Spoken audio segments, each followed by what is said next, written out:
अस्सलामुअलैकुम and very good morning. जागो लाहौर में आप सबको खुश आमदीद कहते हैं जनाब। एक हंसी मुस्कुराती खूबसूरत सी सुबह के साथ में हूँ आपकी होस्ट मुनीबाज। सिर्फ एक नया दिन है, एक नई सुबह का आगाज़ करते हैं इस दुआ के साथ कि जनाब आप लोग जहाँ कहीं भी होंगे ठीक ठाक होंगे और खुशहाल ज़िंदगी गुजार रहे होंगे। तो जनाब वीकेंड है और इसी हवाले से हम आपके लिए हमेशा की तरह बहुत मज़े के टॉपिक्स लेकर आते हैं ताकि आपका और हमारा वीकेंड, दोनों का वीकेंड जो है ना भरपूर अंदाज में हंसते मुस्कुराते हुए गुजरे और आपका वीकेंड बहुत मज़े से गुजरने वाला है। क्योंकि मज़े के टॉपिक्स तो हैं ही, लेकिन साथ ही म्यूज़िक का तड़का भी लगेगा आज के शो में, क्योंकि म्यूज़िक के बगैर तो वीकेंड मेरे ख्याल से अधूरा ही लगता है, पूरा नहीं होता है। और वीकेंड की सेलिब्रेशन के लिए जनाब म्यूज़िक मेरे ख्याल से होना बेहद लाजमी भी है। और जब बात आ जाए लाहौरियों की तो वैसे ही मशहूर है कि जनाब बस बहाना चाहिए होता है किसी भी बात को सेलिब्रेट करने का लाहौरियों को। और हफ्ते के आखिरी दिन को भी ज़रूर सेलिब्रेट किया करें, क्योंकि पूरा हफ्ता हम लोग काम करने के बाद पूरा हफ्ता इतना ज़्यादा मसरूफ़ रहते हैं और उसके एक दिन हमें मिलता है जब इंसान कामकाज से छुट्टी करके सिर्फ अपने लिए टाइम निकालता है या अपनी फैमिली के लिए टाइम निकालता है। लेकिन साथ ही साथ आपको ये भी चीज़ सोचनी चाहिए कि आपने इस पूरे हफ्ते में क्या काम किया है, कोई प्रोडक्टिव चीज़ की है, कुछ ऐसा किया है कि जिससे मुआशरे में कोई बेहतरी आ सकती हो, सड़क पर जाते हुए किसी की मदद की हो या कभी जाने अनजाने में कोई ऐसी बात या ऐसा काम किया हो जिससे किसी को तकलीफ़ पहुंच सकती हो। और ये सब चीज़ें ना सेल्फ़ एनालिसिस कहलाती हैं, जो कि ज़िंदगी में बहुत ज़्यादा ज़रूरी भी होता है। और यकीन जानिए अगर आप अपना मुहासबा करना शुरू कर देना तो आपकी ज़िंदगी तो आसान होगी और बेहतरीन भी हो जाएगी। और उसके साथ साथ जो आपसे जुड़े लोग हैं ना, जिनकी ज़िंदगी आपसे जुड़ी हुई है, उनमें भी मुस्बत तब्दीली ज़रूर आपको देखने को मिलेगी। तो आज वीकेंड है, वीकेंड को अच्छे तरीके से भरपूर अंदाज से आप लोग मनाइएगा। और इसी को मज़ीद दुबाला करने के लिए जनाब हमने भी आज का अपना जो शो है उसी तरह तरतीब दिया है। टॉपिक्स बड़े लाइटर नोट पे होंगे, जिस तरह मैं बता चुकी हूँ। मौसीकी का तड़का भी लगेगा ताकि हमारा जो वीकेंड है वो अच्छे तरीके से मेरा भी और आप लोगों का भी गुजरे। बिकॉज़ एक छुट्टी हमें मिलती है पूरे हफ्ते में, इतना मसरूफ़ हफ्ता हमारा रहता है, तो एक छुट्टी को अच्छे तरीके से सेलिब्रेट करना चाहिए। क्योंकि अभी सेलिब्रेट नहीं करेंगे ना, एक दिन को अच्छे तरीके से प्रोडक्टिविटी के साथ नहीं करेंगे ना, तो जनाब जो मंडे को हम लोग आएंगे ना तो हमारे अंदर वो एनर्जी नहीं होगी, हम उस एनर्जेटिक माहौल में काम नहीं कर सकेंगे या ख़ुद को एनर्जेटिक नहीं बना सकेंगे जब तक हम लोग रिलैक्स ना हो जाएं। तो इसलिए हफ्ते के दिन को भरपूर अंदाज से गुजारना चाहिए। तो हम भी आगे बढ़ते हैं। सेगमेंट है हमारा सेहत और फिटनेस, जिसमें हम सेहत से जुड़े मसाइल के बारे में जनाब बातचीत करते हैं। और आज हम एक ऐसे इशू पर बात करने वाले हैं जिसके बगैर हमारे खाने अधूरे रहते हैं। और जनाब मैं बात कर रही हूँ हमारी ज़िंदगी में नमक के इस्तेमाल के हवाले से, क्योंकि नमक से खाने का मज़ा तो आता ही है, लेकिन हमने कभी इस चीज़ का सोचा है कि ये हमारे लिए कितना नुकसानदेह साबित हो सकता है। और मुतअद्दिद तहकीकात से ये साबित भी हो चुका है कि नमक का जो ज़्यादा इस्तेमाल है ना, वो बेशतर बहुत ज़्यादा बड़ी बीमारियों और बाज़ जानलेवा बीमारियों का भी सबब बनता है। तो अभी हाल ही में जनाब जापान के जो माहिरीन हैं उन्होंने एक रिसर्च की है, जिसके बाद हमें ये मालूम हुआ है कि जो नमक का ज़्यादा इस्तेमाल है ना सिर्फ हाई ब्लड प्रेशर का शिकार हमें बनाता है, लेकिन इसके साथ साथ ज़हनी बीमारियों का भी सबब बन सकता है। और आमतौर पर हर इंसान को ना योमिया ज़्यादा से ज़्यादा 4 ग्राम नमक खाना चाहिए। लेकिन आजकल के दौर में आपको पता है बारबेक्यू, फास्ट फूड बहुत ज़्यादा पसंद किए जाते हैं, जिसकी वजह से इंसानों में ना नमक का योमिया इस्तेमाल 15 से 20 ग्राम तक जा पहुंचता है, जो कि मतलूबा मिकदार से 5 गुना ज़्यादा होता है। तो हमें अपनी ज़िंदगी में नमक का इस्तेमाल कम कैसे करना चाहिए, अपने आप को मुतअद्दिद बीमारियों से कैसे बचाना है। क्योंकि एक तो बहुत से ऐसे भी लोग मैंने देखे हैं जनाब जो एक्स्ट्रा नमक डाल के भी खाते हैं। ऑलरेडी सालन में नमक होता है, ऑलरेडी चीज़ों में नमक होता है, लेकिन उसके ऊपर भी जो टेबल सॉल्ट डाल के खाते हैं, वो जो आदत हमें एक पड़ी हुई है कि एक्स्ट्रा नमक डाल के खाने की, वो कितनी नुकसानदेह हमारे लिए साबित हो सकती है। इन चीज़ों पर आज हम बात करने वाले हैं। हमारे साथ इन स्टूडियोज़ में 2 गेस्ट मौजूद हैं। डॉक्टर मुनीर मलिक हैं जो कि पब्लिक हेल्थ स्पेशलिस्ट हैं और मेडिकल सुपरिटेंडेंट हैं मियो हॉस्पिटल में। डॉक्टर मुनीर आपको वेलकम कहती हूँ। जागो लाहौर में कैसे हैं आप? ठीक है, अल्हम्दुलिल्लाह, थैंक्स। और जनाब रामीन बख्त भी हमारे साथ मौजूद हैं जो कि क्लिनिकल न्यूट्रिशनिस्ट हैं। रामीन, आपको भी वेलकम कहती हूँ जागो लाहौर में। कैसी हैं आप? बिल्कुल ठीक, आप कैसी हैं? मैं भी बिल्कुल ठीक ठाक। अच्छा डॉक्टर साहब, आप ही से मैं पहले स्टार्ट करूँगी। नमक का इस्तेमाल कितना नुकसानदेह है? जिस तरह चीनी का इस्तेमाल कहते हैं बहुत ज़्यादा नुकसानदेह है हमारे लिए, नमक कितना नुकसानदेह हो सकता है? जी बिल्कुल, नमक हम अपनी खुराक में या बाद में शामिल करके सोडियम क्लोराइड या खुरदरी नमक की शक्ल में लेते हैं, जो हमारे जिस्म के लिए ज़रूरी है। क्योंकि हमारे जिस्म के जो मेन फंक्शंस हैं, ख़ासकर जो हमारा जितना असाबी निज़ाम है ना, वो सोडियम पोटाशियम के ज़रिए से काम करता है। इसके साथ हमारे मसल्स का जो काम है और हमारे जिस्म में जितना भी पानी है, चाहे वो सेल्स के अंदर है, सेल्स के दरमियान में है या ब्लड वेसल्स के दरमियान में है, उसको भी कंट्रोल ये सोडियम ही लेवल पे रखता है। इसलिए ये शुगर से भी ज़्यादा क्रिटिकल है कि इसकी थोड़ी सी ज़्यादा मिकदार भी हमारे जिस्म के लिए नुकसानदेह बहुत ज़्यादा हो सकती है। और हम कुदरती ग़िज़ा से ले रहे हैं या हम ऐड कर रहे हैं, तो हमें उसी जो आपने बताई मिकदार के अंदर रहना चाहिए, वरना इसके बहुत ज़्यादा नुकसानात होते हैं।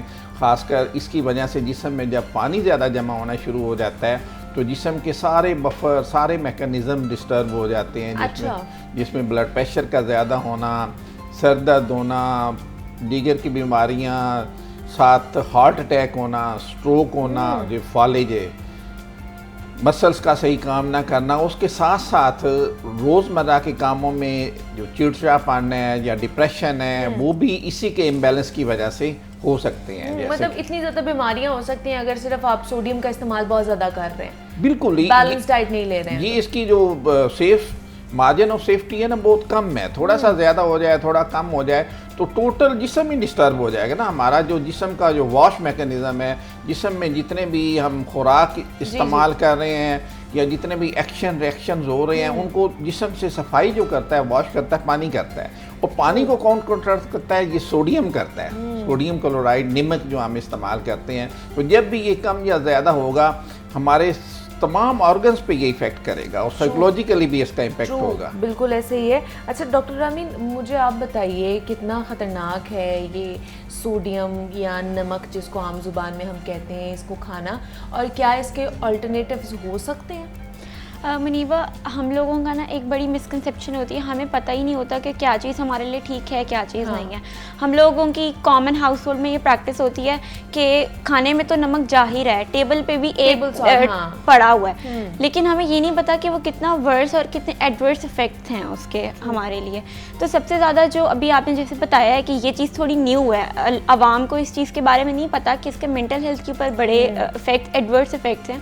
अगर हम बात करें तो न्यूरोट्रांसमीटर्स का जो इम्बैलेंस है वो सोडियम की हाई इंटेक्स की वजह से हो सकता है। वो आपके जो न्यूरोट्रांसमीटर्स हैं, जैसे कि हम डोपामीन है, जैसे सेरोटोनिन है, उसकी प्रोडक्शन के अंदर जो है ये काफ़ी प्रॉब्लमेटिक चीज़ें जो है ये वो कर सकता है, एग्रीगेट कर सकता है। क्योंकि हमें ऑब्वियसली, क्योंकि हम रूटीन में चल रहे हैं, जैसे आपने बताया कि हम बारबेक्यूज़ भी खा रहे हैं, हम प्रोसेस्ड फूड्स भी खा रहे हैं, उसके अंदर ये है। तो हमें चाहिए, कोशिश करें कि हम लोग इस तरह की रूटीन रखें, हेल्दी डाइट पैटर्न रखें, उससे डिजीज़े से भी बचेंगे और मेंटल हेल्थ भी हमारी बेहतर रहेगी। जो हमारा अभी आपने बताया है कि जो हमारा बेसिक इनटेक है वो 6 ग्राम है पर डे पे, RDA जो है, तो कोशिश करें कि आप 6 ग्राम्स ही लें पर डे पे। उसके अंदर आप मतलब जो अनप्रोसेस्ड फूड्स हैं, जो अनकैंड वेजिटेबल्स हैं, जो फ्रेश वेजिटेबल हैं जिनको हम वो कैंड फॉर्म में नहीं आती, कोशिश करें कि आप वो कंज्यूम करें। उसके अलावा काफ़ी हर्ब्स होती हैं जो हम सॉल्ट की ऑल्टरनेट के तौर पे यूज़ कर सकें, जिसके अंदर रोजमेरी आ जाती है, थाइम आ जाता है, गार्लिक, लहसुन एक बहुत अच्छा ऑल्टरनेटिव है सॉल्ट का। उसके अलावा अगर हम इसकी टाइप्स की बात करें तो सॉल्ट्स भी काफ़ी टाइप्स की हैं। हमारी अब एक बड़ी ज़्यादा हमारी सोसाइटी में ये ट्रेंड चल पड़ा है कि पिंक सॉल्ट जो है वो बड़ा कॉमन है, बड़ा अच्छा है, लेकिन कोई इस चीज़ के ऊपर बात ही नहीं करता कि पिंक सॉल्ट भी है तो सोडियम ही, डेफिनेट सी बात है। बस ये है कि बल्कि मैं तो ये कहती हूँ कि आप आयोडाइज सॉल्ट लें, क्योंकि आयोडाइज सॉल्ट के अंदर एटलीस्ट आयोडीन तो है आपके अंदर, जो आपकी बॉडी की रिक्वायरमेंट है आयोडीन की, एटलीस्ट वो तो पूरी हो रही है। जब हम आयोडाइज सॉल्ट को पिंक सॉल्ट से रिप्लेस कर देते हैं तो हमारा जो आयोडीन है, जो हमारी बॉडी की रिक्वायरमेंट है, वो भी कम हो जाती है, जिसकी वजह से गोइटर जैसी बीमारियाँ भी आजकल बड़ी कॉमन है। ठीक है। अच्छा डॉक्टर साहब, जैसे रामीन ने बात की है, डॉक्टर रामीन ने, कि आयोडीन वाला सॉल्ट लेना चाहिए, और बहुत से लोग अब इस पे शिफ्ट हो भी रहे हैं। वो जो एक रिवायती सफ़ेद नमक जो हमारे घर यूज़ होता था, उसकी जगह अब यहाँ तो पिंक सॉल्ट पे आते जा रहे हैं, आयोडीन वाले सॉल्ट पे आते जा रहे हैं। तो ये क्या एक ही जैसे सारे नमक हैं, कुछ फ़र्क है इन सारे नमकों में? बेसिक तो वो सोडियम क्लोराइड ही है, जिसमें अच्छा। खोदनी नमक है, जिसमें से हमें बॉडी में यूज़ के लिए सोडियम हमें मिलता है। उसमें जब एडिड आ जाएगा हमारा आयोडीन भी, तो आयोडीन्स के भी बहुत ज़्यादा हमारे जिस्म पे, बल्कि नेक्स्ट जनरेशन पे बहुत ज़्यादा इफेक्ट हैं। अच्छा। हमारा ना कि हम खुद हेल्दी होंगे, जो हमारे जो बच्चे होंगे ना वो भी इंटेलिजेंट होंगे, हेल्दी होंगे, उनके भी बॉडी फंक्शन जितने भी परफॉर्मेंस हैं वो बहुत ज़्यादा अच्छी होगी अगर हम आयोडाइज सॉल्ट इस्तेमाल करते हैं। अच्छा। ये बहुत अच्छा है कि सिंपल एडिशन से, जैसे बाकी चीज़ों में हम एडिशन विटामिन ए की कर रहे हैं, डी की कर रहे हैं, या मल्टीविटामिन्स की कर रहे हैं, ये बहुत ज़रूरी है। ये हमारी हैबिट होनी चाहिए कि हम आयोडाइज सॉल्ट ही इस्तेमाल करें। हमारे लिए भी अच्छा है, हमारे बच्चों के लिए और नेक्स्ट जनरेशन के लिए भी। ये खासकर वो बहुत ज़्यादा इंटेलिजेंट होंगे, बीमारियों से भी बचेंगे। मतलब ये अब हमें शिफ्ट प्रॉपरली कर देना चाहिए, आयोडाइज सॉल्ट पे आ जाना चाहिए? ये लाजमी तौर पे हमें आ जाना चाहिए, क्योंकि इसकी कमी पहले थी कि दराई एरियाज में या हिली एरियाज में ज़्यादा, अब हर जगह पे सर्वेज में है कि इसकी कमी है। इसलिए हमें आयोडाइज सॉल्ट इस्तेमाल करना चाहिए, जिसमें कॉस्ट में भी इतना फ़र्क नहीं पड़ता, और मार्केट में से जो मिलता है वो फिर ज़रा रिफाइंड शक्ल में भी होता है। तो वो रिफाइंड जो होता है उसको भी यूज़ कर सकते हैं? जी कर सकते हैं, वही हमारे लिए सेफ़ है, और की कॉस्ट का कोई फ़र्क नहीं है आम सॉल्ट में और आयोडाइज सॉल्ट में। और जिस तरह मैं बात की थी कि जापान में जो रिसर्च हुई है कि अब ये हमारे मेंटल इश्यूज भी हो रहे हैं कि हम लोग ज़्यादा जो नमक खा रहे हैं उसकी वजह से, तो इसमें कितनी सदाकत है और किस तरह के एडवर्स मेंटल जो इश्यूज हैं वो हो सकते हैं? ये बिल्कुल, ये एस्टाब्लिश के अलावा डेली लाइफ में भी ऐसे ही चलता है कि जब हम सोडियम ज़्यादा इस्तेमाल करते हैं तो जिसम को ग्लूकोकॉर्टिकॉइड्स लेवल ज़्यादा हो जाता है, और हमारे जो स्ट्रेस एंड स्ट्रेन रिस्पॉन्स है ना, हम किसी भी चीज़ को देते हैं, वो हमारे जिस्म के हार्मोन्स हैं, केमिकल्स हैं, एपिनेफ्रिन, नॉरएपिनेफ्रिन, जब वो ज़्यादा रिलीज होते हैं, सोडियम ज़्यादा इनटेक की वजह से ग्लूकोकॉर्टिकॉइड ज़्यादा होंगे, एपिनेफ्रिन, नॉरएपिनेफ्रिन ज़्यादा होगी, हमारा स्ट्रेस एंड स्ट्रेन रिस्पॉन्स ज़्यादा होगा। एक कंटिन्यूअस हम स्ट्रेस में रहेंगे, हमें ना सिंपल सोडियम की वजह से वो चिड़चिड़ापन लोग भी फील करेंगे। अच्छा। हमें सर दर्द भी होगा, मसल एक्स भी होंगे, अनरेस्टलेस भी फील करेंगे, और वो लोगों पे भी उसका इम्पैक्ट होगा कि इसमें कुछ ना बॉडी में गड़बड़ है, हमारा बिहेवियर भी नहीं ठीक होगा, और वो फिर करते करते वो ना सिर्फ डिप्रेशन बल्कि एंग्जाइटी भी होगी, डिफरेंट साइकोलॉजिकल बीमारियां हो जाएंगी, और फिजिकल एलिमेंट्स भी उसमें आएंगी, जैसे कार्डियोवास्कुलर डिजीज है, स्ट्रोक है, ब्लड प्रेशर है, और साथ लाजमी तौर पे, क्योंकि जो जिस्म के मिजाज को भी नॉर्मली कंट्रोल करने के लिए भी हार्मोन्स हैं वो भी डिस्टर्ब हो जाएंगे सोडियम की वजह से। तो अगर डॉक्टर साहब जिनको ऑलरेडी ब्लड प्रेशर का प्रॉब्लम है या हार्ट डिजीज़ है, ऑलरेडी जो क्रॉनिक डिजीज़ का शिकार है, उन्हें फिर कौन सा नमक यूज़ करना चाहिए और कितना नमक यूज़ करना चाहिए? नहीं, जिनको नमक की वजह से है, ब्लड प्रेशर ज़्यादा है या बाकी बीमारी हैं, वो तो एडिटिव सॉल्ट बिल्कुल ही ना लें, वो तो ऐड ही ना करें, ख़त्म ही कर दें, अपनी ख़त्म ही कर दें, एलिमिनेट कर दें। हाँ, एलिमिनेट कर दें, क्योंकि जैसे डॉक्टर साहब ने बताया कि ये नेचुरली भी हमारी खुराक में पाया जाता है, और वो ही हमारे लिए सेफ है। लेकिन जब हम कैंड और प्रोसेस फूड पे जाएंगे तो उसमें ये ज़्यादा है, जैसे मीट्स हैं, कैंड फूड्स हैं, जंक फूड्स हैं, तो इसमें भी वो ना जाएं जिनको ऑलरेडी ये बीमारियां हैं सोडियम के इम्बैलेंस की वजह से। तो क्या आप रामीन क्या सजेस्ट करेंगे, वो लोग किस तरह की डाइट, क्या डाइट में कौन सी सब्जियां, कौन सी ऐसी चीज़ें हैं जो वो ले सकते हैं? अच्छा मुनीबा, मॉडरेशन में खाएं बिल्कुल भी। सॉल्ट जैसे डॉक्टर साहब ने बताया, ज़्यादा होगा तो भी नुकसानदेह है, कम है तो भी नुकसानदेह है। मसल ट्विचेस, सीजर्स, इस तरह के मसले हमें सॉल्ट की लो इनटेक की वजह से भी हो जाते हैं। मॉडरेशन में खाएं, जितना आपको आपको आरडीए है, आपकी एडिक्वेट इनटेक है, आप वो उतना लें।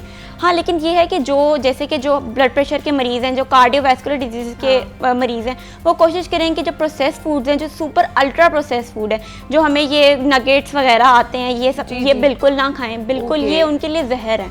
क्यों? और स्पेशली इन लोगों के लिए ये एक है कि वो जब भी कोई चीज़ लें तो सबसे पहले उसकी डाइटरी अलाउंस पढ़ें पीछे, जो भी उनका वो पैकेजिंग है उसके ऊपर देखेंगे सोडियम की क्या इंटेक है, कि सोडियम जितना हमारी बॉडी को रिक्वायर्ड है उतना उसमें है या उससे ज़्यादा, क्योंकि नॉर्मली वो ज़्यादा होता है। तो कोशिश करें कि जितने भी पैकेज्ड फूड हैं, प्रोसेस्ड फूड है, इनको अवॉइड करें। कैंड वेजिटेबल्स हैं, लोग काम चोरी की वजह से कैंड वेजिटेबल्स ले लेते हैं कि बस पका के ख़त्म। तो ये बहुत ज़्यादा हमें अभी नहीं पता चल रहा होता, लेकिन लेटर इन लाइफ हमें इस चीज़ के बड़े ज़्यादा वो उठाने पड़े होते हैं, नुकसान उठाने पड़े होते हैं। तो कोशिश करें कि आप सॉल्ट को नेचुरल प्रिजर्वेटिव्स और जो नेचुरल हर्ब्स हैं उससे रिप्लेस करें। जैसे मैंने अभी आपको बताया, रोज़मेरी बहुत अच्छा हर्ब है। अच्छा। उसके अलावा सिलेंट्रो है, ये एक बहुत अच्छी हर्ब होती है। इसके अलावा लहसुन, प्याज, ये सारे, इनके अंदर भी सोडियम कंटेंट है। अच्छा। ये वही बात है कि जो अगर हम सॉल्ट लेते चले जाएंगे तो हमारी बॉडी का जो केमिकल बैलेंस है वो ख़राब हो जाएगा, और वही बात है उससे हमारी फिजिकल हेल्थ भी डिस्टर्ब्ड है, मेंटल हेल्थ भी डिस्टर्ब्ड है। और दोनों तरीके से आप जो डिस्टर्ब रहेंगे तो फिर आप परफॉर्म नहीं अच्छा कर सकते हैं, डेली लाइफ में आप परफॉर्म नहीं अच्छा कर सकते हैं। अच्छा, बच्चों के हवाले से भी, बच्चों को हम लोग इतना तवज्जो नहीं देते हैं, उनको शुगर भी खिला रहे होते हैं, उन्हें नमक भी खिला रहे होते हैं, टेस्ट बर्ड्स क्योंकि उनके डेवलप हो रहे होते हैं। तो अगर ये बचपन से ये प्रैक्टिस जो है हमारी शुरू हो जाती है तो बड़े होके तो ऑब्वियसली हमारे भी टेस्ट बर्ड्स जो है वो डेवलप हुए हैं, हमें भी नहीं अच्छा लगता खाना जो है वो नमक के बगैर हो या चीनी जो है वो ना हो किसी चीज़ के अंदर। तो ये बचपन से ये प्रैक्टिस शुरू कर देनी चाहिए हमारे घरों में। एक तो जो टेबल पे सॉल्ट होता है उसको हटा देना चाहिए। बिल्कुल, मैं कहती हूँ टेबल सॉल्ट तो हमारे लिए बिल्कुल जहर है।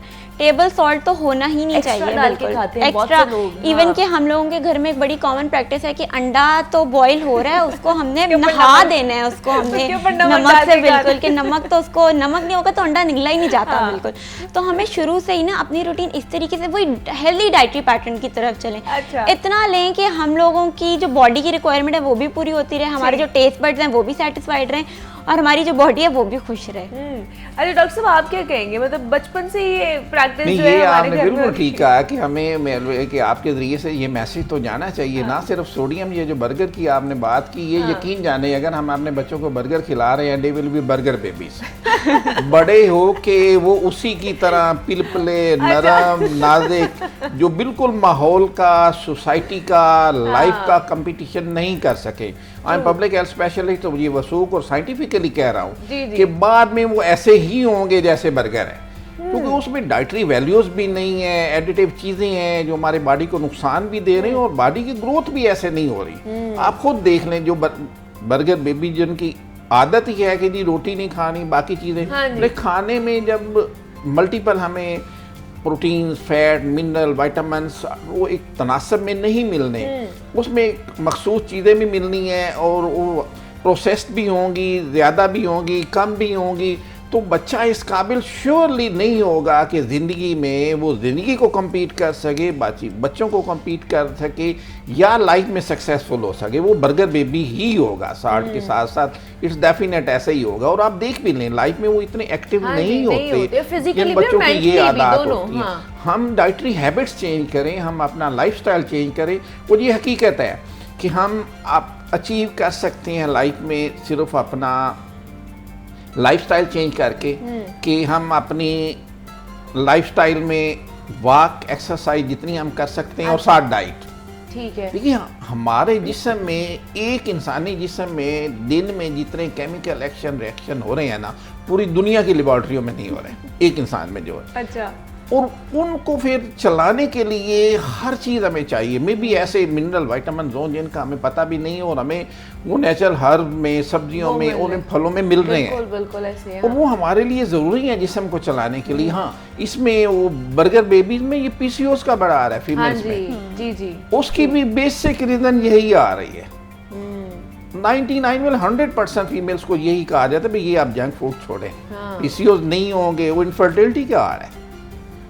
इसलिए ये सोडियम के साथ साथ हम अपनी हेल्दी और नेचुरल डाइट पे जाएं, ताकि हमें वो सारे के सारे मिनरल, विटामिन्स हमें मिले, एक बैलेंस में मिले जो नेचर ने उसमें रखे हुए हैं, कोई ऐड ना करें, तो हमारी लाइफ भी नेचुरल होगी। अदरवाइज खासकर सोडियम के हवाले से तो हम लाजमी तौर पे स्ट्रेस एंड स्ट्रेन में रहेंगे, ठीक है, और उसकी वजह से साइकोलॉजिकल इम्पैक्ट भी एंजाइटी की शक्ल में, डिप्रेशन की शक्ल में, फिर उसके बाद हमारे इर्द गिर्द जो लोग हैं उन पे भी उसका असर होगा और हमारे अपने ऊपर भी असर होगा, हम डिलीवर भी नहीं कर बिल्कुल सकेंगे ऐसे लाइफ सबसे में। ज़्यादा आपकी ज़ात को उससे नुकसान पहुंचेगा और तो बात की बात होती है। अच्छा रामीन, जाते जाते क्या पैगाम, क्या कमेंट देना चाहेंगे जो आपको देख रही हैं, उनको क्या नसीहत करना चाहेंगे? मैं सबसे पहले ये कहूँगी कि जो भी हमारे घर में और ख़वातीन हैं हाँ। वो आटा गूंथते हुए उसके अंदर नमक उसके अंदर भी बिल्कुल नमक ऐड डालते डालते हैं, हैं, हाँ। क्योंकि जो हम सालन बना रहे हैं उसके अंदर ऑलरेडी नमक जा रहा है और कुछ लोग जिनको वो नमक कम लग रहा है वो टेबल पे भी 2-4 चुटकी उसके नमक डाल वाले रहे हैं, पराठे वैसे बड़े मजे के लगते हैं। लेकिन वो हमने खाने नहीं है। तो कोशिश ठीक है। करें कि सॉल्ट का टेस्ट बड इंटेक हमने डेवलप की हुई है ना, वही ना, वो आ बचपन से जाएंगे ही हम उसी टेस्ट पे। बड हमारे डेवलप हुए हुए हैं। हाँ। बिल्कुल, तो बस कोशिश करें कि जितना कम कर सकते हैं हाँ। इस चीज़ को कम करें। और प्रोसेस फूड को वैसे भी वो अगर हम नमक के अलावा भी देखें तो वो हमारे लिए नुकसानदेह है। नुकसानदेह है, बिल्कुल ऐसे ही है। तो जनाब आज से मैं भी इस चीज़ पे एम्फसाइज करूंगी कि हम लोग, मैं बचपन में खाया करती थी, हम लोग बचपन में डॉक्टर साहब नमक वाला पराठा अम्मी बना के देती थी, साथ चाय हम लोग खाया करते थे, तो वो इतना मज़े का लगता था। लेकिन अब अम्मी को मैं मना करूंगी कि अब हमने ज़्यादा नमक नहीं खाना। आप क्या जाते जाते कॉमेंट करेंगे? ये बिल्कुल हमें अपने लिए, अपनी जनरेशन के लिए इन चीज़ों का ख्याल करना चाहिए कि हम नेचुरल डाइट खाएं। जो प्रोसेस्ड हैं या कैड हैं या बर्गर्स हैं, बिल्कुल इन पे ना जाएं। ठीक हम है। बच्चों को भी और ख़ुद भी, हम जब नेचुरल डाइट लेंगे हमारा बॉडी भी उस नेचुरल कैपेसिटी में काम करेगा और हम एक अच्छी ज़िंदगी भी गुजारेंगे। अदरवाइज वो बीमारियों का भी शिकार होंगे और लाइफ एक्सपेक्टेंसी भी कम होती जाएगी। बिल्कुल ऐसे ही है। हमारे साथ डॉक्टर मुनीर मलिक साहब हमारे साथ मौजूद थे। डॉक्टर मुनीर, बहुत शुक्रिया आपके वक्त का कि आप यहाँ पर आए। और डॉक्टर रामीन बख्त भी हमारे साथ मौजूद थी। डॉक्टर रामीन, आपका भी बेहद शुक्रिया कि आप भी यहाँ पर आई। और नमक के हवाले से, जनाब सोडियम के हवाले से हम बात कर रहे थे कि ये कितना नुकसानदेह है हमारी सेहत के लिए, जो एक्स्ट्रा सोडियम हम यूज़ करते हैं, जिसका बहुत ज़्यादा इस्तेमाल कर रहे होते हैं। तो इसको कम से कम इस्तेमाल करिए। और जो प्रोसेस्ड फूड्स हैं, जो जंक फूड का इस्तेमाल बहुत ज़्यादा बढ़ता जा रहा है, जिसकी वजह से मुख्तलिफ बीमारियां जन्म दे रही हैं, तो इस हवाले से भी आप लोगों ने ख़ास करके ख्याल रखना है। अगर आप अपनी डाइटरी हैबिट्स चेंज कर लेंगे ना, तो जनाब यकीन जानिए तमाम तर प्रॉब्लम्स, तमाम तर जितनी भी बीमारियां हैं ना, वो आपको छू भी नहीं सकती हैं, वो आपके पास से गुजर जाएंगी, क्योंकि आपकी डाइटरी हैबिट्स ठीक रहेंगी। डाइटरी हैबिट्स के साथ साथ एक्सरसाइज मस्ट है, जो आप लोगों ने अपनी ज़िंदगी में उसको इंक्लूड करना है। कुछ बात कर लेते हैं कल होने वाले वफाकी हुकूमत की तरफ से जो पेश हुआ है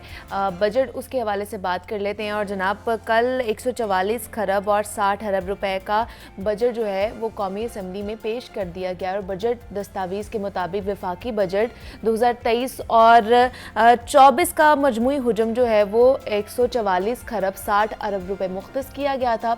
और बजट में नए टैक्सेस लगाने से भी गुरेज किया गया है, जबकि तरक्याती मंसूबों के लिए 11 खरब 50 अरब रुपए की तारीखी रकम जो है वो मुख्तस की गई है।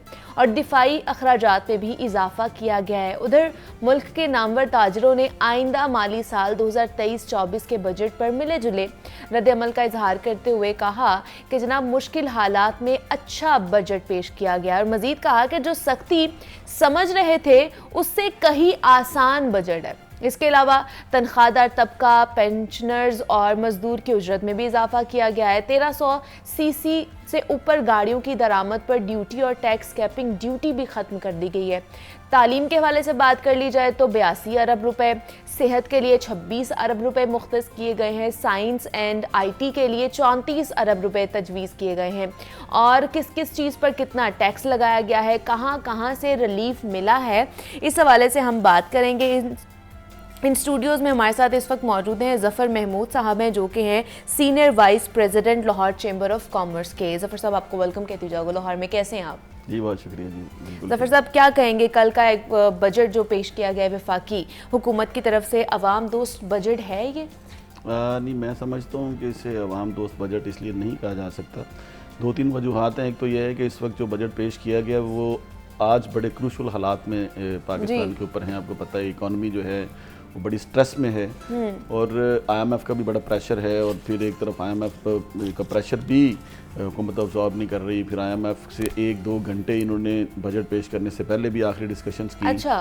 तो उस हवाले से बजट जो है वो मैं समझता हूँ कि जी उस तरह का अवाम दोस्त नहीं हो सकता। हम समझ रहे थे कि इस वक्त इस दफ़ा मईशियत दोस्त बजट आएगा, लेकिन वो भी नहीं आया।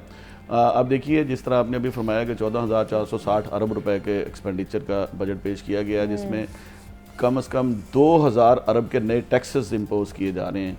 और उसके अलावा आप ये देखिए कि जी इस दफ़ा जो 50% है 14,460 का, वो तकरीबन हमारे जाएगा इंटरेस्ट के ऊपर। 7,303 अरब तो सिर्फ इंटरेस्ट पे चला जाना है, तो बाकी 50% को आप किस तरह डिस्ट्रीब्यूट करते हैं आप देख लें। तो महंगाई का एक तूफान आने का खदशा है। अच्छा, अभी मजीद आने का खदशा है? जब आप देखिए कि 2,000 अरब के टैक्सेस लगेंगे तो महंगाई तो डेफिनेटली बढ़ेगी। और इसमें मैं समझता हूँ कि जी फंडामेंटल जो हमें रिफॉर्म्स लाने की ज़रूरत थी वो नहीं लाई गई हैं। अच्छा। ये एक रवायती सा बजट पेश किया गया है, लफ्ज़ों का जगलिंग और लफ्ज़ों के हेर फेर से ही बजट पेश किया गया है। जो इस वक्त जो ज़रूरत थी वो थी जी, जो बिज़नेस एनवायरनमेंट के ऊपर एक रीस्ट्रक्चरिंग एक प्रोसीजर की ज़रूरत थी कि जी आप बिज़नेस एनवायरनमेंट अच्छा करें, आप एक कॉन्फिडेंस दें बिज़नेस कम्युनिटी को।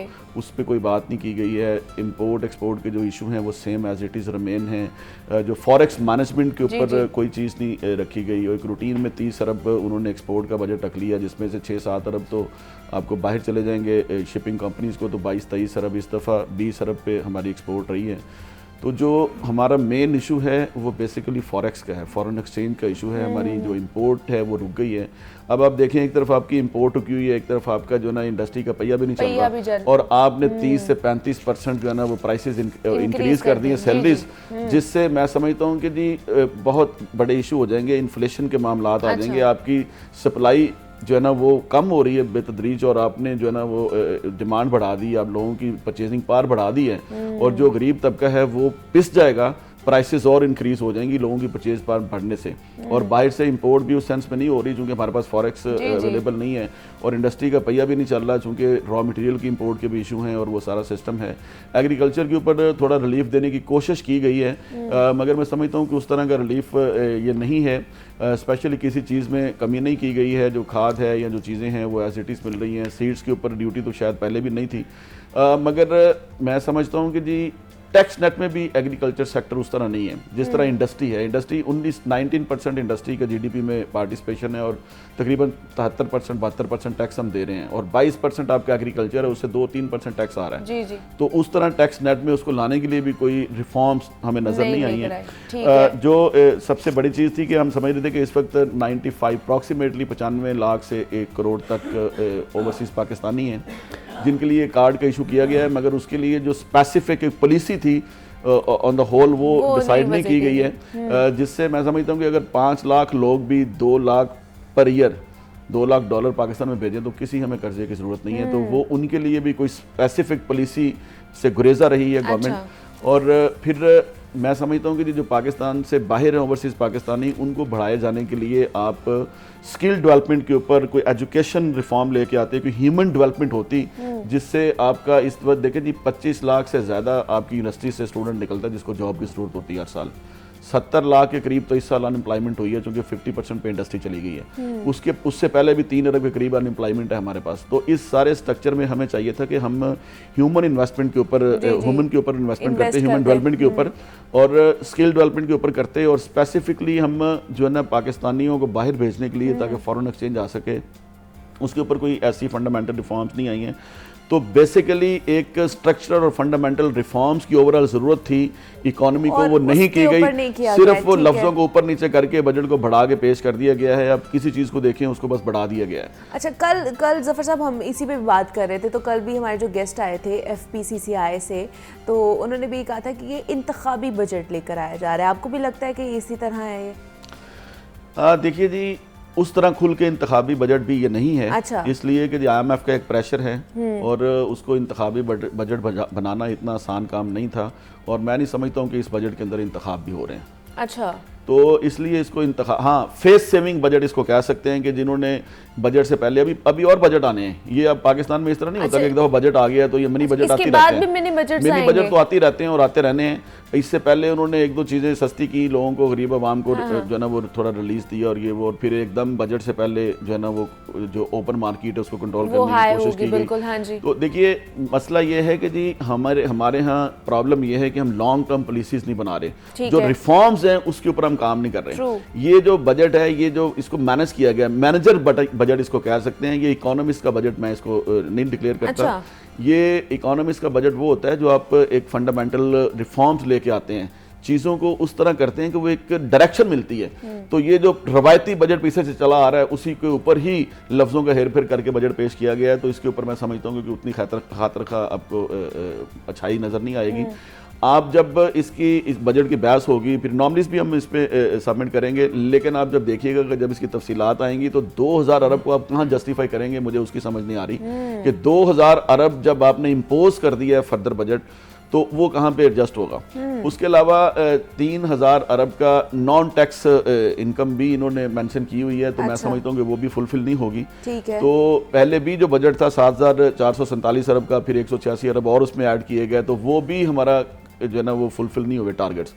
तो अब उसी सर्कल में, उसी सिचुएशन में जो विशियस सर्कल है इकोनॉमी का, वो तो चल नहीं रहा, तो उसमें आपने 9200 अरब का बजट पेश कर दिया है और बगैर कंपैरेटिवली उसको रिफॉर्म्स किए कि ये कहाँ से ये प्रोड्यूस कहाँ से होगा और ये यहाँ से टैक्सेस कलेक्शन जो है उसके लिए इंडस्ट्री का पहिया किस तरह चलाएंगे, उसके ऊपर ज़्यादा फोकस नहीं मतलब ये भी इस दफ़ा भी वो रिवायती बजट ही आया है, इसमें कोई अच्छा कोई अमेंडमेंट या कोई ऐसी इकदाम नहीं उठाए गए हैं जो उठाने चाहिए थे, जिसकी वक्त की ज़रूरत थी जो। जी बिल्कुल, मैं यही समझता हूँ। देखिए एग्रीकल्चर में बेशक वो टैक्स उतना नहीं दे रहे, लेकिन इनपुट के ऊपर हैवी टैक्सेस हैं।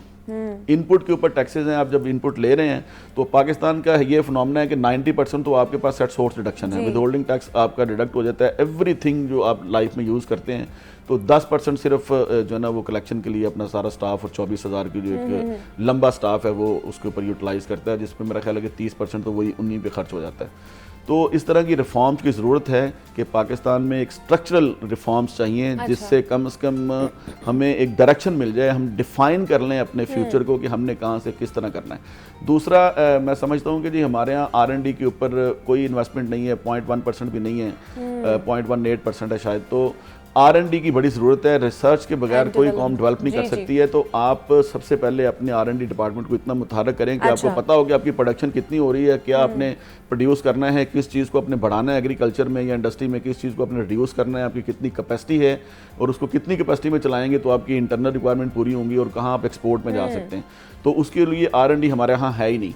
तो मैं समझता हूँ इसके ऊपर हैवी इन्वेस्टमेंट की ज़रूरत है। जितनी देर तक हमारा R&D हमारी प्रॉपर वर्किंग नहीं करेगी, हमें पता नहीं चलेगा कि हमें डायरेक्शन क्या चाहिए, किस चीज़ की कमी है और कौन सी चीज़ हमारे पास सक्सेस है, तो वो हम नहीं कर सकते हैं। दूसरा जो इसमें सबसे बड़ी बात है एक्सपोर्ट के ऊपर फोकस करने का। मैं समझ रहा था कि जी गवर्नमेंट भी ऐसी रिफॉर्म्स लेके आएगी जिससे हमारी एक्सपोर्ट जो है ना बढ़ेगी, गैर रवायती मंडियों तक रसाई, और फिर ऐसा एक स्ट्रक्चर बनाएंगे जिससे हमारी एक्सपोर्ट बढ़ सकती है। तो गवर्नमेंट ने सिंपली 30 बिलियन का हदफ एक मुकर्रर किया है, जिसमें से नेट जो है ना वो 23 बिलियन की हमें रसीट हो सकती है अगर 30 बिलियन का हदफ पूरा भी हो जाए।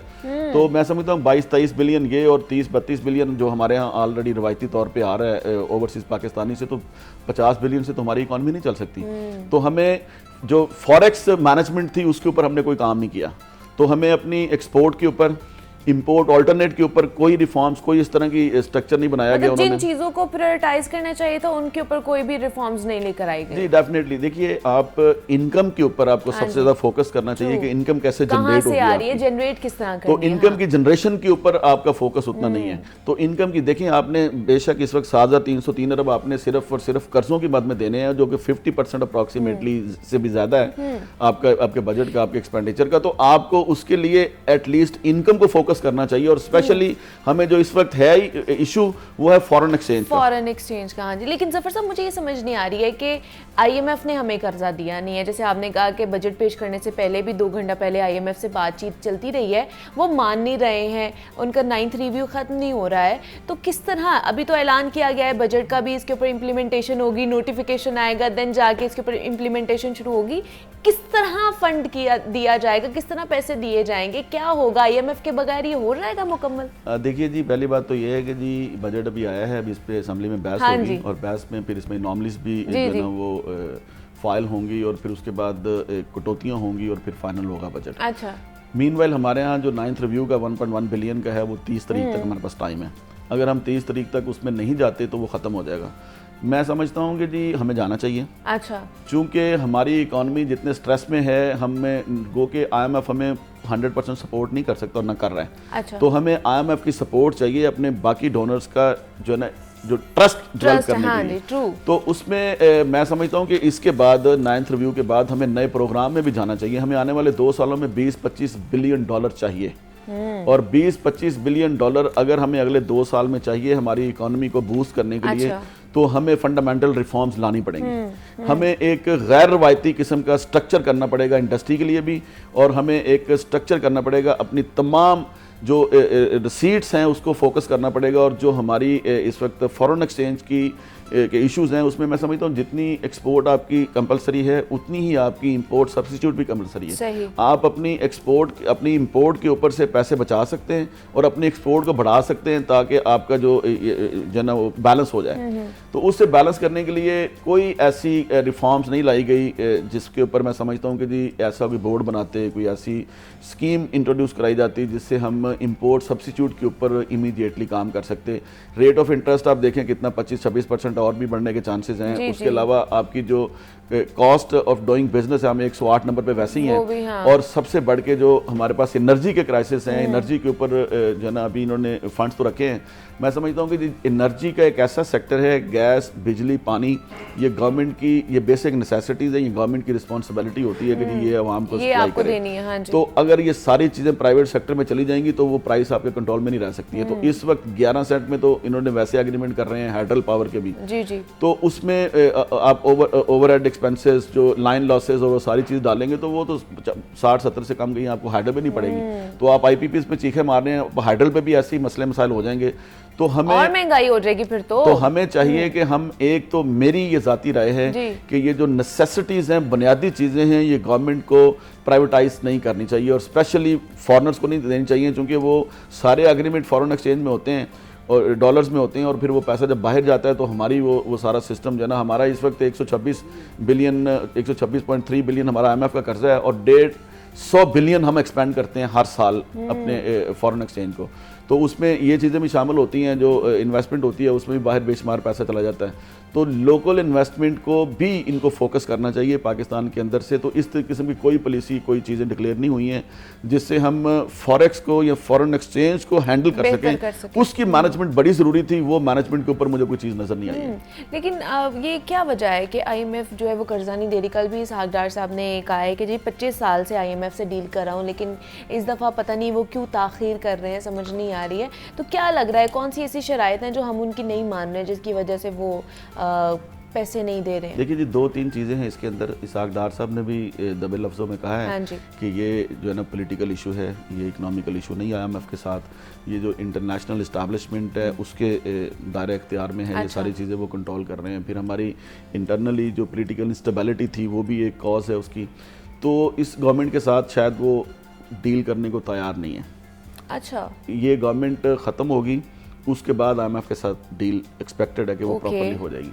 दूसरी बात यह है कि जी IMF की भी एक बात किसी हद तक ठीक है कि आप प्रोजेक्ट बेस्ड फंडिंग लें। आप 17 अरब की आपने सिर्फ और सिर्फ 17.6 बिलियन आपने सिर्फ देना है पेंशन में। आप तनख्वाहें बढ़ाए जा रहे हैं, तो आपके पास प्रोजेक्ट तो है कोई नहीं, तो आप रीपे कहाँ से करेंगे? ये 7,303 अरब हमने सिर्फ इंटरेस्ट पे करना है, तो हमारे पास कौन से प्रोजेक्ट है जहाँ से हम अर्न कर रहे हैं? तो हमारी अर्निंग वाली साइड जो है, इनकम वाली साइड है, वो बड़ी वीक है। सही। तो वो IMF, मैं समझता हूँ कि हमारी कैपेसिटी जो है, हम 6th बिगेस्ट जनरेशन है, हमारी बहुत बड़ी इकॉनमी है कंपैरेटिवली, और हमारे लेवल की इकॉनमीज को दुनिया में देखें तो उनकी लोनिंग 250-300 अरब डॉलर तक है। तो हमें 100-150 अरब डॉलर और मिल सकता है, लेकिन हम प्रोजेक्ट बेस्ड फंडिंग के ऊपर जाएं तो हमारे पास तो प्रोजेक्ट है नहीं। जो प्रोजेक्ट हैं उसमें मैं माजरत के साथ कहूँगा कि जी वो तरजीहात में शामिल नहीं है वो चीज़ें, और इसमें कुछ चीज़ें दबे लफ्ज़ों में इसहाकडार साहब ने भी मेंशन की हैं। तो हमें प्रोजेक्ट बेस्ड फंडिंग के ऊपर जाना चाहिए, हमें प्रोजेक्ट लॉन्च करने चाहिए जिसके ऊपर IMF जो है ना वो भी सेटिस्फाइड हो। हम पेंशनें देने के लिए, तनख्वाहें बढ़ाने के लिए और ये जो मार्कअप के लिए वो IMF पैसे देने को तैयार नहीं है। तो हमें ये एक फंडामेंटल रिफॉर्म्स की तरफ जाना चाहिए। हमें अपनी प्रोडक्शन कैपेसिटी, हमारी अर्निंग कैपेसिटी को बढ़ाना चाहिए, जिससे ही हम IMF को भी सेटिस्फाई कर सकते हैं। हमारी जो है ना यहाँ पे महंगाई भी कम हो सकती है और हमारा विशियस सर्कल जो है इकॉनमी का वो भी इसी तरह चल सकता है कि अगर हम उसके ऊपर कोई ऐसी रिफॉर्म्स लेके आएँ जो कि बड़ी अहम है, इस वक्त बहुत ज़रूरी हैं। वो ये गवर्नमेंट लाए, केटेगर गवर्नमेंट लाए या अगली गवर्नमेंट लाए, लेकिन फंडामेंटल एक स्पेसिफिक स्ट्रक्चरल रिफॉर्म्स के बगैर ये सिस्टम का चलना नजर नहीं आता। आईटी के ऊपर भी थोड़ा इन्होंने उसको शामिल कर लिया जो एसएमई का है उसके अंदर, और जो रेशो है टैक्स की वो भी कम कर दी, ठीक है 39 से 29% पे ले आए, अच्छी बात है। मगर पाकिस्तान के अंदर आईटी का यूटिलाइज गवर्नमेंट नहीं उतना कर रही। तमाम महकमे जो हैं वो हिडन एक्टिविटीज़ हैं, उनकी कोई चीज़ें एक्सप्रेस नहीं होती हैं। अच्छा। एयरपोर्ट से लेके आप किसी जगह चले जाएं, जो हमने जो है टेक्नोलॉजी का यूज़ अभी तक नहीं किया, तो गवर्नमेंट को चाहिए कि टेक्नोलॉजी का यूज़ करे और सबसे पहले जो है ना अपने इदारों के अंदर इसको इम्प्लीमेंट करे। और फिर हमें जो है ना एक बहुत बड़ा बोर्ड बनाने की ज़रूरत है जिसमें हमें कम से कम जो है ना रिसर्च एंड डेवलपमेंट के ऊपर काम करने की ज़रूरत है। उसमें देखें जीडीपी का इन्होंने 0.29% पे हम इस वक्त खड़े हैं, जो कि 6.1% से वापस आए हैं हम। तो अभी 3.5% जीडीपी ग्रोथ का अभी टारगेट दिया गया। मैं नहीं समझता कि जी इस बजट के साथ वो पूरा हो सकता है। तो इसके लिए जो साइड इस वक्त जो फिगर्स आपके पास आई हैं, ये एक लफ्ज़ों का गोरख धंधा है, मैं इसको समझता हूँ। इससे जब आपको सारी चीज़ें एक्सप्रेस होंगी तो आप देखिएगा कि जी वो एक बेबस से लफ्ज़ों का ये जंगल है जिसमें ये गिरे हुए हैं। हमें रिफॉर्म्स की ज़रूरत है। एक रवायती एक मैनेजेरियल बजट की ज़रूरत हमें नहीं है और ना थी। जो दिया गया है ये एक मैनेजेरियल बजट है, एक मैनेजर लेवल का बनाया हुआ बजट है। ये रिफॉर्म्स और ये उस तरह इकोनॉमिक्स का बनाया हुआ बजट मैं इसको नहीं समझता हूँ। ये सिर्फ अल्फाज से ऊपर नीचे करके बजट पेश करना बहुत से लोग तो कह रहे हैं कल से कि बड़ा अच्छा बजट आया है, बड़ा आसान बजट। जैसे ताजा बरादरी की मैं बात कर रही थी, आपका उनसे वाबस्ता भी हैं आप उन्हीं से, तो कल उन्होंने भी कहा है कि हम लोग समझ रहे थे बड़ा मुश्किल आएगा लेकिन बड़ा आसान इन्होंने बजट लेकर आए हैं जो हमारे लिए भी बड़ा इजी है। नहीं, मैं नहीं समझता हूँ ये। अभी देखिए पिछली हुकूमत ने जो इक़दाम किए थे उसके असरात ये हुकूमत भुगत रही है, और हर अपनी बयान के अंदर ये कहते हैं कि जी ये मसाइल पिछली हुकूमत के दिए में सही। तो लिहाजा वो पंजाबी की कहावत है कि 11वीं का पता 12वीं का पता 12वीं को लगता है 11वीं का पता कि आज 11वीं थी जब आपके बच्चों को दूध नहीं मिलता था। आज इन्होंने ये गोरख धंधा लफ्ज़ों का एक सिर्फ खूबसूरत बात बना के तकरीर कर दी है। जब आप इसकी डिटेल्स में जाएंगे तो मुझे सिर्फ इतना भी बंदा बता दे कि ये जब 9,200 अरब का टैक्स का टारगेट सेट किया गया है, वो 2,000 अरब कहाँ से आप पूरा करेंगे? आप तो पिछला टारगेट नहीं दे सके, उसमें आप चीखें मार रहे हैं। तो आप कहते हैं कि जी आप बड़ा अवाम दोस्त बजट है, तो 2,000 अरब का जो एडिशन है, जो 2,000 अरब का एडिशन है, वो आप कहाँ से पूरा करेंगे? आप मुझे बताएं। एज ए ह्यूमन बीइंग आप थोड़ा आइडिया आपको होगा, आप इकोनॉमिस्ट ना भी हो तो आप बताएं कि जी जब आपने 10,000 रुपये लेना है, 9,200 रुपया लेना है फर्ज करें आपने, तो आप पहले 6,000 आपका, ये 7,000 आपका, 7,500 पूरा नहीं हो रहा, तो आप 9,200 कहाँ से लेंगे? हाँ बिल्कुल ऐसे ही है। तो इसका मतलब है कि अब आगे एक और मिनी बजट आने की तैयारियां फिर कर ली जाएंगी। अब मिनी बजट तो आते रहेंगे जी, मिनी बजट नहीं पाकिस्तान में रुक सकते। अच्छा, IMF के साथ जब तक आप अटैच हैं, आप जब तक डिपेंडेंट है दूसरे इदारों के ऊपर, मिनी बजट के ऊपर आप बात नहीं कर सकते, वो आती रहने। लेकिन फिर मईशत का पहिया किस तरह चल सकता है? क्योंकि ये भी खबरें गर्दिश कर रही थी कि पिछले दिनों अगर IMF से हमें फंडिंग नहीं मिलती है तो हमारा जो है वो डिफ़ॉल्ट भी हो सकता है पाकिस्तान, खुदा ना खास्ता। इस तरह की चीज़ें भी चल रही हैं। देखिए 2-3 चीज़ें हैं। पाकिस्तान की जो इकॉनमी है, चूँकि हमारी एक इतनी छोटी इकॉनमी नहीं है, अच्छा। बिगेस्ट जनरेशन है हम, और हमारा स्ट्रक्चर बहुत बड़ा है। सही। गो के उसको हमने करप्शन की नज़र हो गया, वो ज़ाती इंटरेस्ट की नज़र हो गया, हाँ, तो उसमें ये पॉलिटिकल जो इंस्टेबिलिटी है उसकी नज़र हो गया। तो ये जो मामलात हैं, अगर थोड़ी सी स्टेबिलिटी आ जाए, 1-1.5 साल 2 साल अगर स्टेबल गवर्नमेंट चले और वो एक प्रॉपर पॉजिटिव चीज़ों के ऊपर जाए, तो 2025 तक आप इस सारे मामलात से निकल सकते हैं। अच्छा। रिफॉर्म्स देखिए, गवर्नमेंट जो पॉलिटिकल गवर्नमेंट होती है ना, हमारे यहाँ आपने देखा है कि पॉलिटिकल गवर्नमेंट में बड़ा स्ट्रेस रहता है, बड़े प्रेशर होते हैं और बड़ी इंस्टेबिलिटी होती है, क्योंकि उनके ऊपर और कई इशू होते हैं इंटरनेशनली और नेशनली। जब भी नॉन पॉलिटिकल गवर्नमेंट रही हैं, आपकी इकोनॉमीज कंपैरेटिवली बेहतर प्रूव हुई हैं उसकी निस्बत, तो फैसले करने में भी आसानी रहती है। अच्छा। पॉलिटिकल गवर्नमेंट को फैसले करने में बड़ी मुश्किल पेश आती है।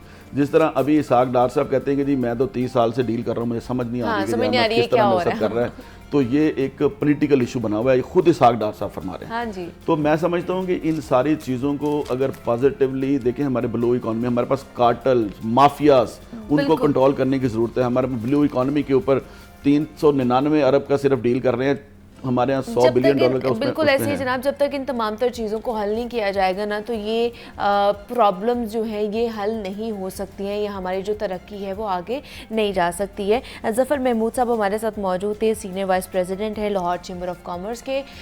बहुत शुक्रिया आपके वक्त का कि आप यहाँ पर आए। बड़ी डिटेल में हमने जनाब बजट के हवाले से गुफ्तगू की है, और कि कितना बजट क्या आया है और कितना रिलीफ आवाम को दिया जा रहा है।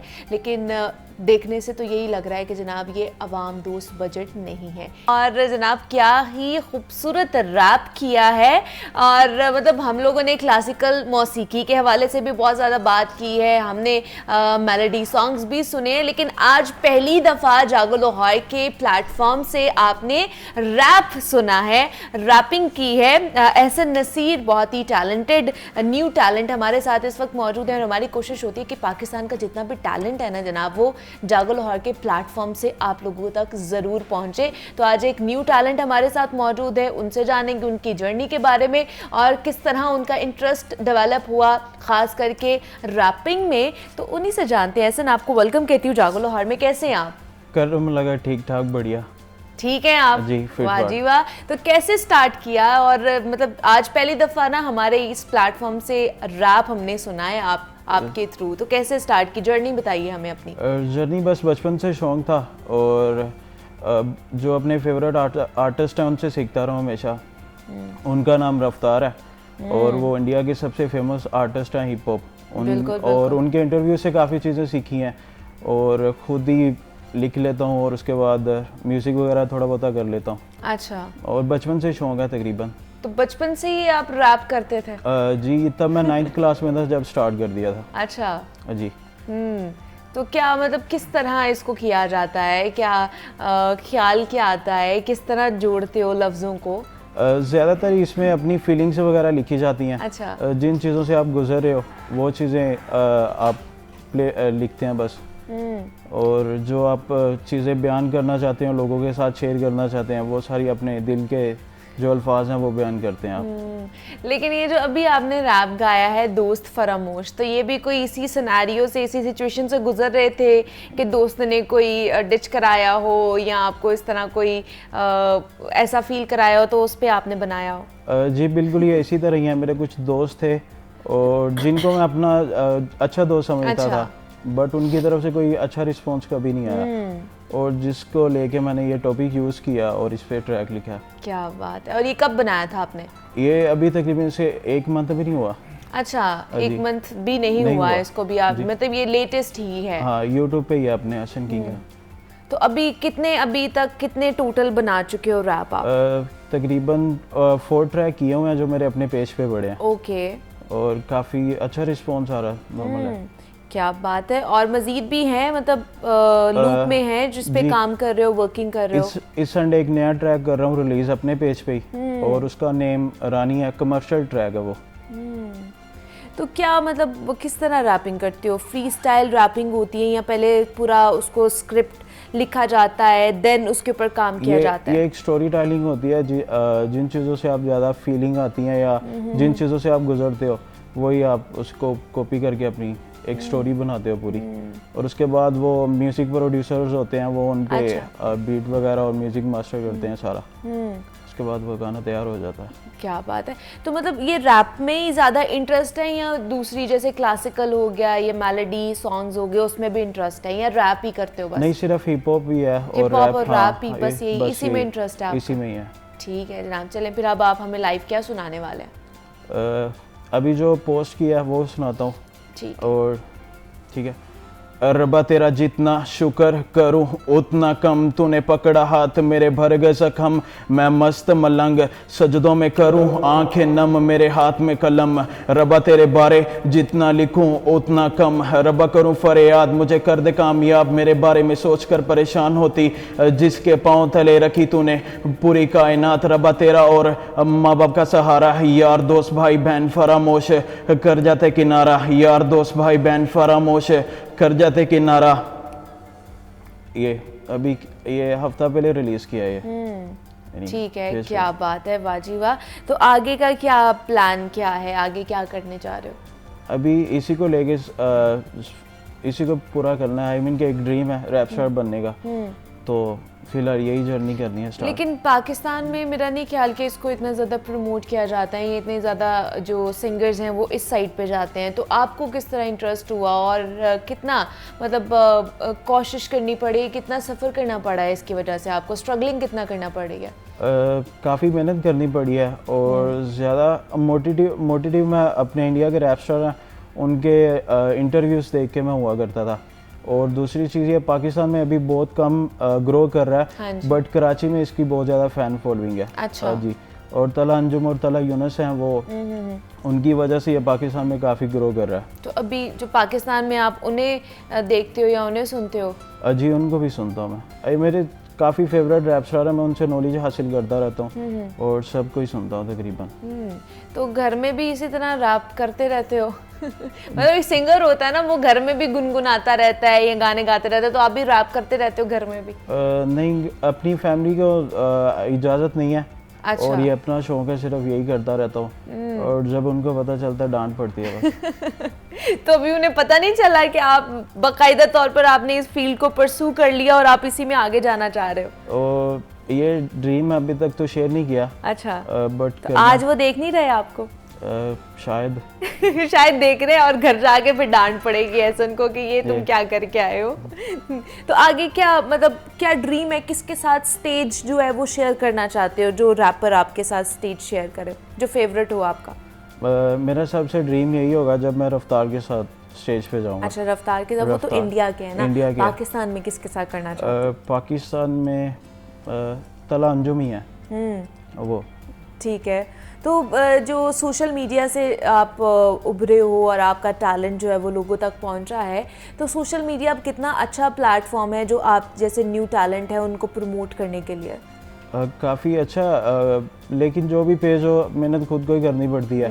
और अभी तक तो यूट्यूब पे है और यूट्यूब मोनेटाइज हो चुका है। अच्छा। और ट्रैक करता हूँ और उसके बाद शेयर ही करना पड़ता है और लोगों तक पहुँचाता हूँ और जिनको अच्छा लगता है वो सब्सक्राइब करते हैं और फॉलो वगैरह कर लेते तो हैं। फीडबैक किस तरह का आता है, लोग पसंद करते हैं? अभी तक तो काफ़ी अच्छा आ रहा है और ये नया ट्रैक कर रहा हूँ, उसकी वजह से लोग काफ़ी वेट भी कर रहे हैं। हाँ, क्या और बात है। काफ़ी अच्छा रिस्पॉन्स आता है। बैड कमेंट्स अभी तक तो नहीं आए, आगे का पता नहीं है। तो फ्रेंड्स वगैरह भी करते हैं कि हमें भी सिखाओ या ऐसा किस तरह ये कर रहे हो? जब नया नया स्टार्ट किया था तब तो वो हंसी मजाक किया करते थे। अच्छा। टीचरिंग वगैरह आप समझ लें। तो अब अभी जाके जब ये ट्रैक कर रहा हूँ तो वो अप्रिशिएट करते हैं। अच्छा, अब अप्रिशिएट करते हैं। चले, ये भी अच्छी बात है कि उनकी भी सपोर्ट है अब हाँ, आपको। हाँ। आपके साथ। तो इसको बाकायदा आपने ऐसा सीखा है या खुद ही कर करके आपको आ गया है, मतलब बेसिकली एक बंदा टीचर रखता है ना, उससे सीखता है। हाँ जी। बट इस तरह का कुछ सीन नहीं है, बस यूट्यूब से नॉलेज हासिल करता रहा हूँ और एक जुनून था, बस वो करता रहूँ अपना पूरा। और उनके इंटरव्यू से ज़्यादा सीखा है मैंने बस। अच्छा, ठीक है। और MTV असल आया था 2.0 और 1 उससे मैंने ज़्यादा नॉलेज हासिल किया। ठीक है। चले जी, ऐसे best of luck for your future कि आप इसी तरह मेहनत करते जाइए और आगे बढ़ते जाइए, क्योंकि ये एक नया जॉनरा है जो यहाँ पर इंट्रोड्यूस हुआ है। तो बेस्ट ऑफ लक, हम बेस्ट विशेस आपके साथ मौजूद हैं। जाते जाते एक और हम आपका ट्रैक सुनना चाहेंगे। जी चलिए जी।